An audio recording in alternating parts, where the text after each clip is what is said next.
The emergency lights bathed the command center in a harsh red glow as Ambassador Thelver stared at the tactical display with growing horror. Another world had gone dark. The 17th in just 3 weeks. Where the planet Kethra had once shown as a bright blue dot representing 4 billion souls, now there was nothing but empty space and scattered debris. Sir, we're receiving the final transmission from the Cathora Orbital Station, his communications officer reported, her voice barely above a whisper.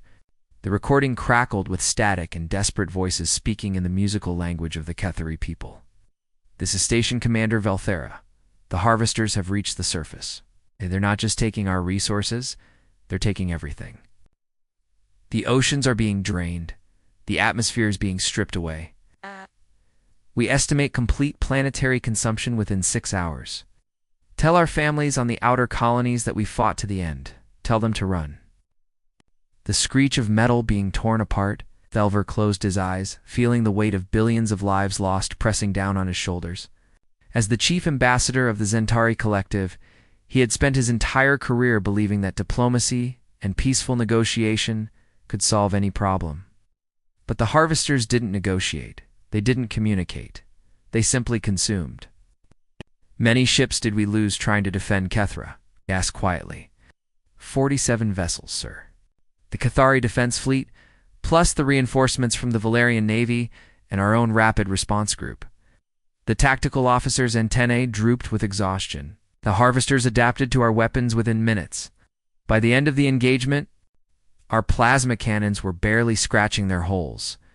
Thelver walked to the massive viewing window that dominated the command center. Outside, the remnants of the once mighty Galactic Defense Fleet hung in space like broken toys. Ships that had taken decades to build, crewed by the finest minds from a dozen species, reduced to twisted metal in a matter of hours. The harvesters were unlike anything the galaxy had ever faced. They appeared from the dark void between stars, their sleek black ships moving with mechanical precision. At first, the various species had assumed they were dealing with another form of intelligent life, but attempts at communication had failed completely. The harvesters had no interest in conquest or territory, and they simply arrived at a world, systematically stripped it of all matter, and moved on to the next target. Sir, the communications officer spoke up again, receiving reports from the outer rim. Long-range sensors have detected the main harvester fleet. It's massive, sir. Thousands of ships, maybe tens of thousands.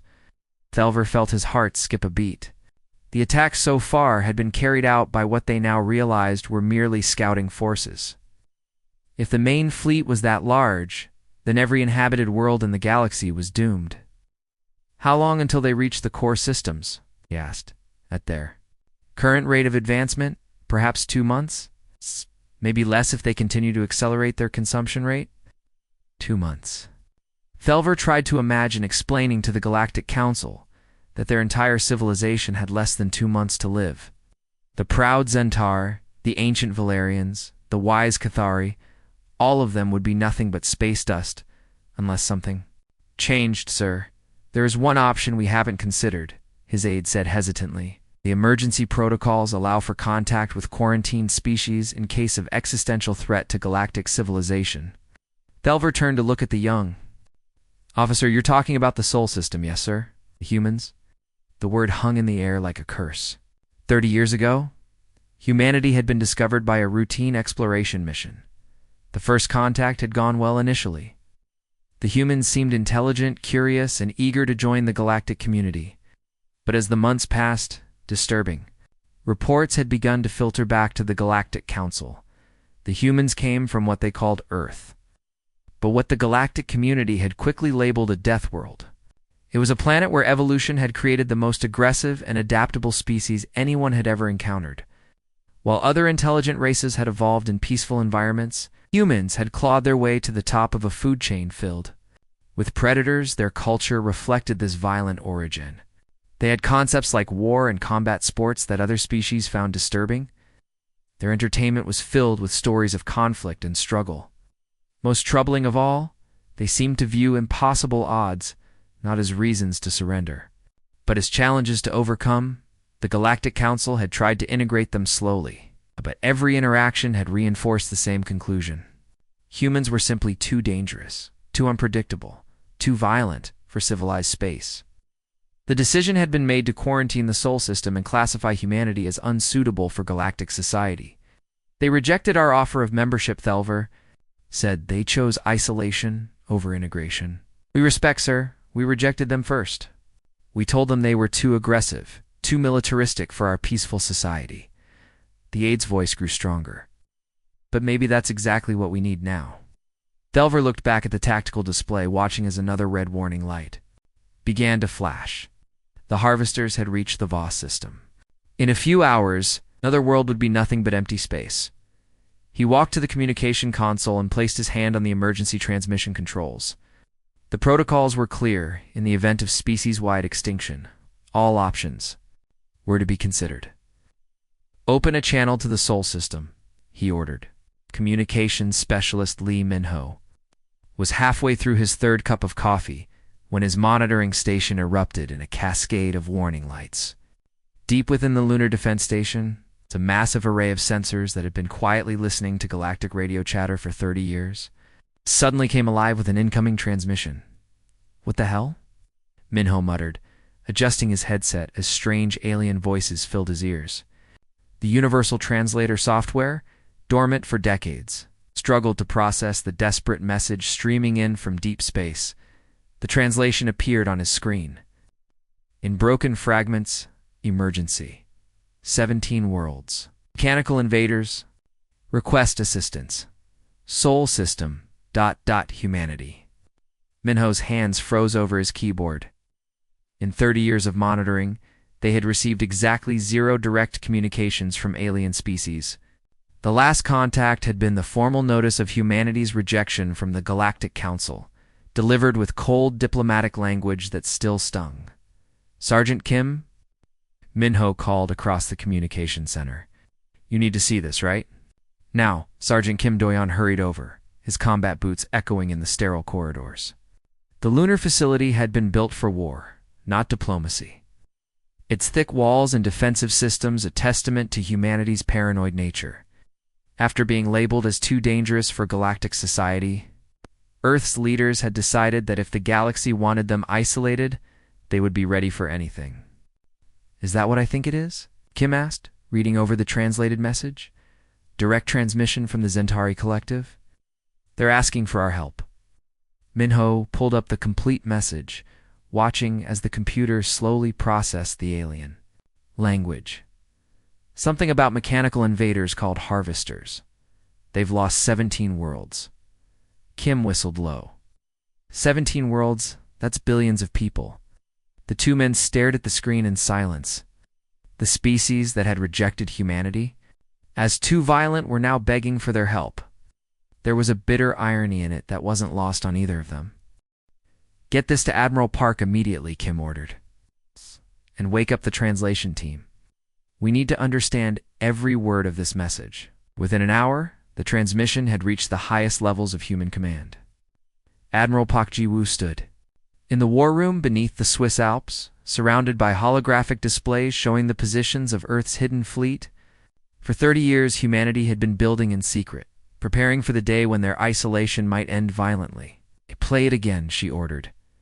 The alien voice filled the room, speaking in desperate tones about mechanical swarms that consumed entire planets.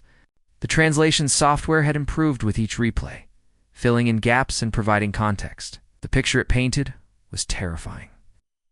These harvesters, said General Yoon Suho, studying the tactical data, they're not interested in conquest. They're strip mining entire worlds for raw materials. And they're heading toward the galactic core, added Admiral Park. If they're not stopped, every inhabited world will be consumed. Commander Osungjae, the youngest officer in the room, spoke up. With respect, Admiral, these are the same aliens who told us we were too dangerous for their precious galactic community. Why should we risk human lives for people who rejected us? The question hung in the air. Many in the room felt the same way. 30 years of isolation had bred resentment. Earth's children had grown up knowing they were considered monsters by the wider galaxy, but Admiral Park had been there during the first contact. She remembered the hope in human hearts when they learned they weren't alone in the universe. She also remembered the crushing disappointment when the galactic community had turned its back on them. "Because that's what makes us human," she said. "Finally, we don't abandon people in need, even if they've wronged us." The debate that followed was fierce. Some argued that humanity owed the galaxy nothing. Others pointed out that if the harvesters consumed the galaxy, Earth would eventually be next. But in the end, it came down to something deeper than politics or strategy. President Kim Dae-ho's voice came through the secure communication link from Seoul. "The decision is made. We respond to their call for help." Within hours, orders went out to human bases across the solar system. The battleship Thunderstrike, hidden in the asteroid belt for 20 years, powered up its engines. The destroyer Vengeance, built in the secret shipyards of Europa, ran final weapons checks. 12 ships in total, each one a masterpiece of human engineering and determination. Captain Choi Soo-min stood on the bridge of the Thunderstrike, watching as her crew prepared for humanity's return to galactic affairs. These men and women had trained their entire lives for this moment, knowing they might never return home. "All ships report ready, Admiral," she announced. Admiral Park nodded grimly. "Then let's go show the galaxy what Deathworlders can do." But Human fleet formed up in perfect formation, their angular ships a stark contrast to the elegant curves of alien design. Where alien vessels prioritized beauty and efficiency, human ships were built for one purpose: to win fights that nobody else could win. As they prepared to jump to hyperspace, Admiral Park opened a channel to the alien transmission source. "Zentari vessel, this is Admiral Park Ji-woo of the Earth Defense Force. We received your distress call. We're coming." The response came back immediately, filled with disbelief and desperate gratitude. "Admiral Park, we thought you would." "Ignore our plea. We're not you," Park replied simply. "We don't abandon people who need help." The human fleet disappeared into hyperspace, carrying with them the hopes of both species and the determination that had made them the most feared warriors in the galaxy. The human fleet emerged from hyperspace like ghosts materializing from the void. 12 warships dropped out of faster-than-light travel at the edge of the Zentari system, their arrival detected immediately by the alien sensors. Ambassador Thelver felt his breathing apparatus flutter as he watched the tactical display update with new contacts. By the ancestors whispered his aide, staring at the screen. They actually came. Ow. The human ships were unlike anything in the galactic database. Where Zentari vessels flowed with organic curves and artistic beauty, these newcomers were all sharp angles and brutal efficiency. Their hulls were dark gray, almost black, and covered with what looked like weapon emplacements. They moved through space with mechanical precision, maintaining perfect formation despite the chaos of hyperspace exit. "Open a communication channel," Thelver ordered, his voice shaking slightly. He had been the one to send the desperate plea to the Sol system, but he had never truly believed the humans would respond.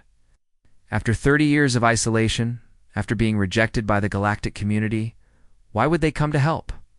The main screen flickered to life, showing the bridge of the lead human vessel. A woman in a dark military uniform stared back at them, her face calm and professional. Behind her, other humans worked at control stations, their movements quick and efficient. "Zentari vessel, this is Captain Kang Min-jae of the Earth Defense Ship Retribution," the woman said. Her voice was clear and direct, without any of the formal diplomatic language that usually marked first contact situations. "We received your distress transmission. Transmit all tactical data on the hostile forces immediately." Thelver blinked in surprise. No greeting, no discussion of terms, no diplomatic pleasantries. The human captain spoke like someone already committed to battle. "Captain Kang, we are grateful for your response to our plea," Thelver replied, trying to maintain proper protocol. "However, you must understand the situation. These harvesters have destroyed our combined fleets. 17 worlds have been consumed. Your 12 ships, while impressive, cannot possibly stand against thousands of enemy vessels." The human captain's expression didn't change. Understood. "How long until their next attack?" Our scouts estimate perhaps 2 standard cycles before they reach the Voss system. But surely you will want to coordinate with our remaining forces, develop a comprehensive strategy. Perhaps retreat to a more defensible position where we can negative. Captain Kong interrupted. We're going hunting. Get the communication channel. Went silent. Thelver stared at the screen, wondering if he had misunderstood the translation. The humans were planning to attack. With 12 ships against a force that had destroyed hundreds of alien vessels? Captain, he said urgently, you don't understand? The harvesters adapt to our weapons. They learn from each engagement. Our energy. Weapons became useless within minutes of first contact. Cannot be defeated by conventional means. For the first time, the human captain's expression changed.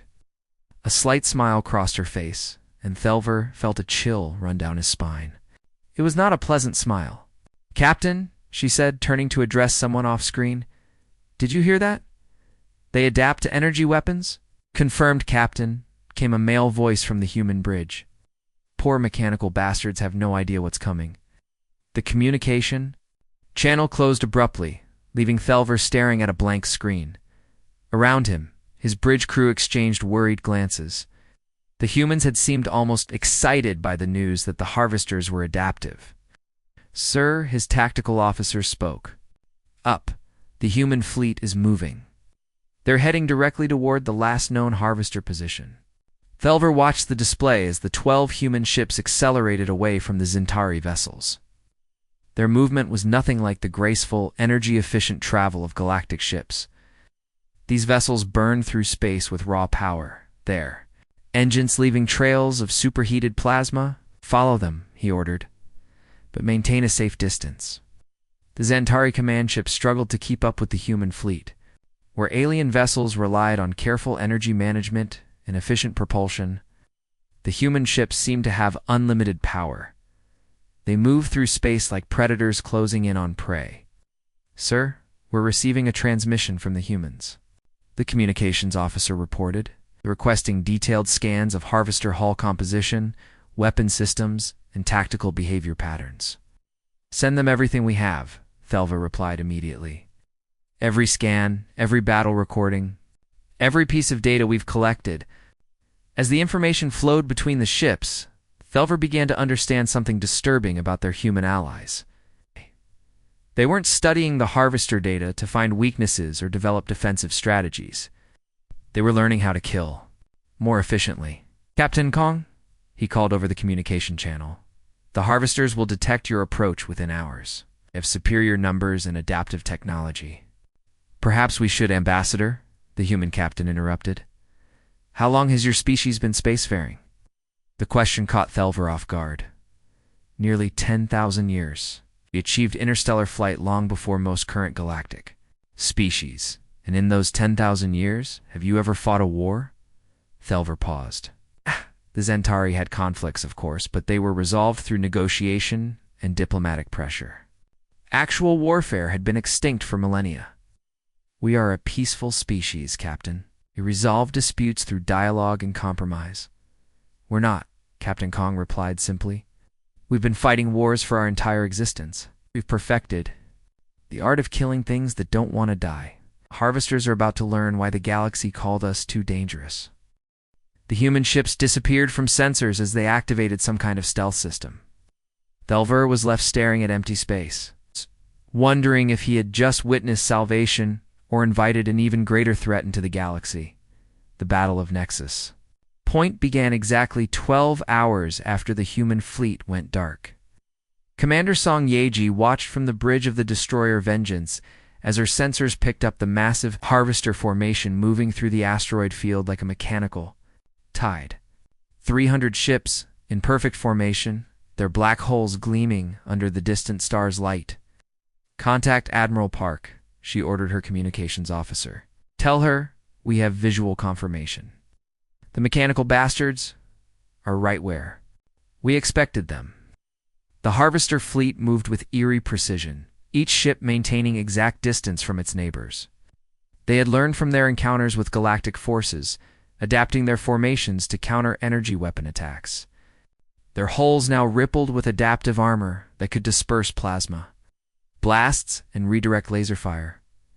but they had never faced humans before. All ships, this is Admiral Park aboard the Thunderstrike, came the transmission across the human fleet. Remember your training. These machines learned to counter energy weapons over the past few months. They've never seen a kinetic round in their existence. Now, Captain Choi Suman smiled grimly from her position on the Thunderstrike's bridge. While the galaxy had spent millennia perfecting elegant energy weapons, humans had never abandoned the simple effectiveness of throwing heavy objects at high speed. Their railguns could launch projectiles at significant fractions of light speed, turning chunks of metal into planet-killing weapons. "Firing solution locked," reported her weapons officer. "All ships report ready." Fire, Admiral Park commanded. The human fleet opened fire simultaneously, their railguns sending streams of metal projectiles screaming through space. The Harvester's adaptive sensors immediately detected the incoming rounds, but their programming failed to understand the threat. These weren't energy weapons that could be dispersed or redirected. They were solid objects traveling at incredible velocity. The first volley tore through the Harvester formation like a hot knife through butter. Ships designed to absorb and adapt to energy attacks simply exploded when hit by projectiles moving at 20% of light speed. A hull plating that could disperse plasma found itself utterly useless against chunks of tungsten traveling faster than most starships. "Direct hits across the formation," reported Lieutenant Yoon Jin-soo from his fighter cockpit. "Their adaptive armor is completely useless against kinetic rounds." But the Harvesters were learning. The surviving ships immediately began evasive maneuvers, their formation breaking apart as they tried to understand this new threat. Their own weapons, designed for long-range energy combat, began charging for a counterattack. "Here they come," Admiral Park announced calmly. "All ships, prepare for close engagement." What happened next defied every rule of space combat known to galactic civilization. Instead of maintaining safe distances and trading long-range fire, the human ships accelerated directly toward the Harvester fleet. They were going to ram. Captain Lee Hunjin pushed his ship, the destroyer Wrath, to maximum acceleration as Harvester energy beams began filling the space around him. The adaptive aliens were trying to target his engines, but human ships were built differently. Where alien vessels relied on single, efficient power sources, human ships had multiple redundant systems. "Ow!" "Breach on Deck 3. His damage control," officer reported as a Harvester beam punched through their armor, sealing compartments. "Keep us moving," Hyunjin ordered. "We're almost in range."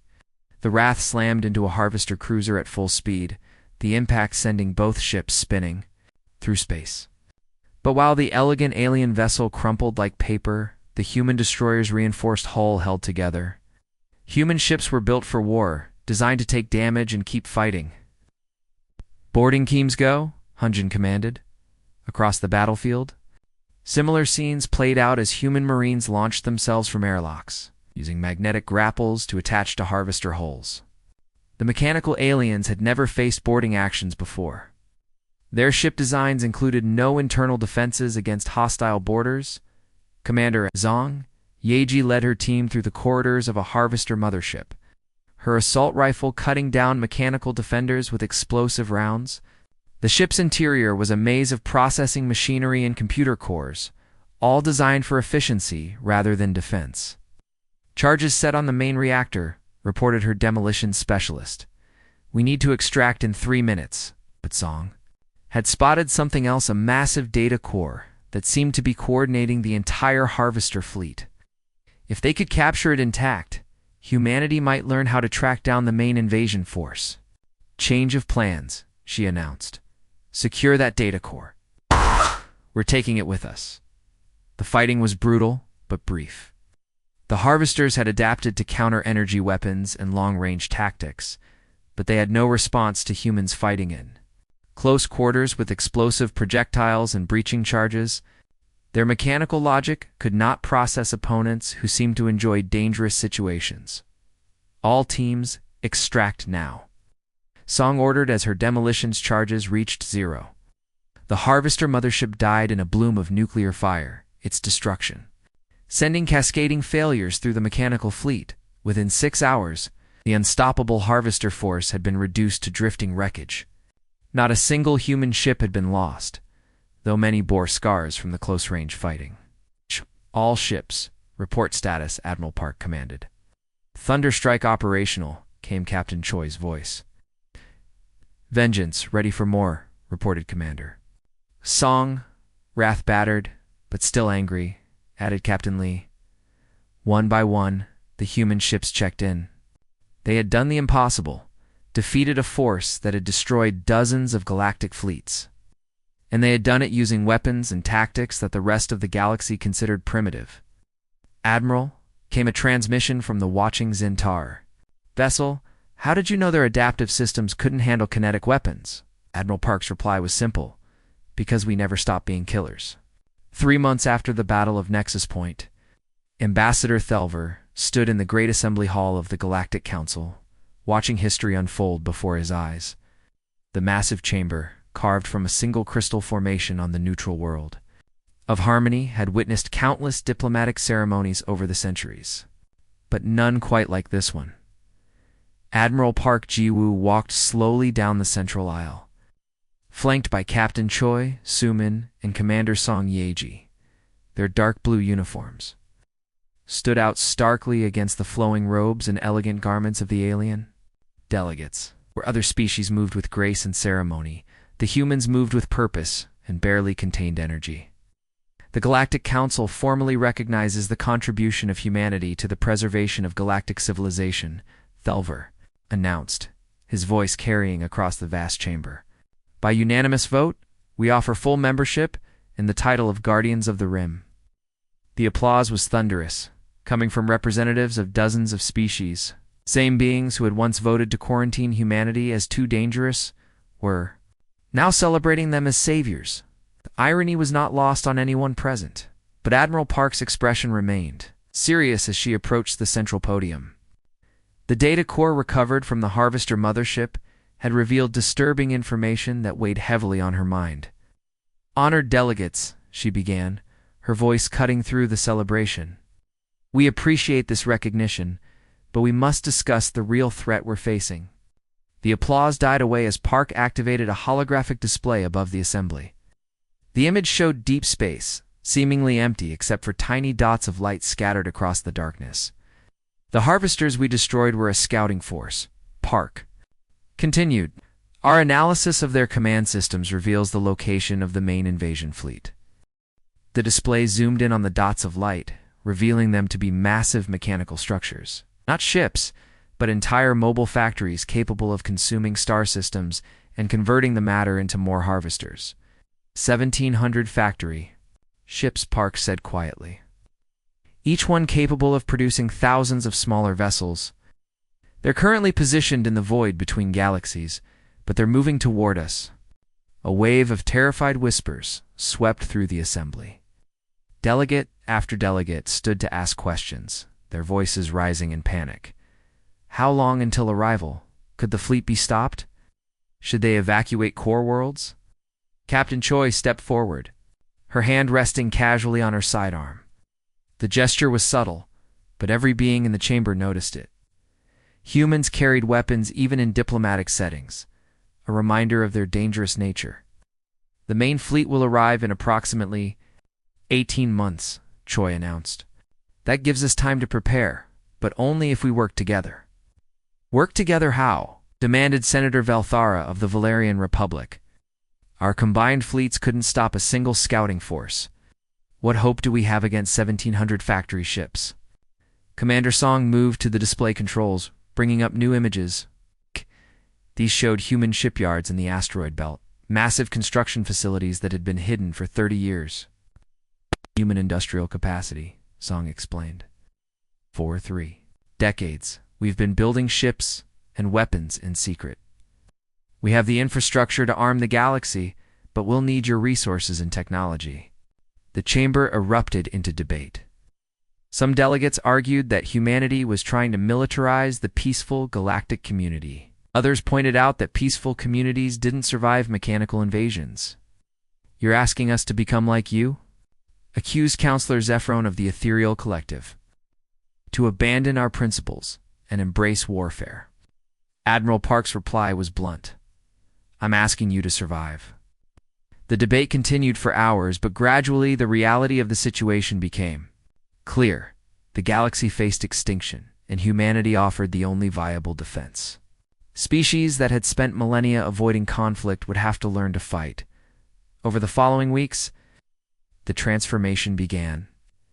Alien engineers worked alongside human weapons designers, combining advanced energy technology with brutal kinetic systems. Peaceful cargo ships were retrofitted with armor and weapons. Diplomatic training centers became military academies. Captain Lee Hun-jin oversaw the conversion of a Zentari passenger liner into a destroyer. The elegant curves of the original design now bristled with railgun turrets and missile launchers. It was ugly compared to traditional alien aesthetics, but it would survive battle. The Zentari crew is having trouble with the new weapon systems, reported his human advisor. They keep trying to use diplomatic protocols during combat drills. They'll learn, Lee replied grimly, or they'll die when the real fight begins. Every species adapted well to the new reality.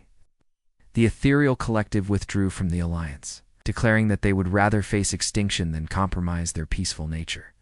Several other species followed suit, choosing isolation over militarization, but most of the galaxy understood the stakes. Within 6 months, a combined fleet of over 8,000 ships had been assembled. Human tactics merged with alien technology, created weapons systems more deadly than either species could have developed alone.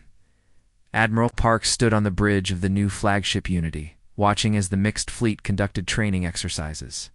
Human destroyers flew alongside graceful Zantari cruisers, their crews learning to fight as one force. Admiral, reported Captain Kong from the communication station. Deep space sensors have detected the Harvester main fleet. They've accelerated their advance. Its estimated arrival in 8 months. Park nodded calmly. 8 months to prepare for the greatest battle in galactic history. 8 months to prove that the universe's most dangerous species could also be its greatest protectors.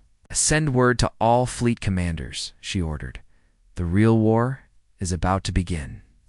The galaxy had learned an important lesson about humanity. They were indeed too dangerous for peaceful times. But when extinction threatened, dangerous was exactly what civilization needed.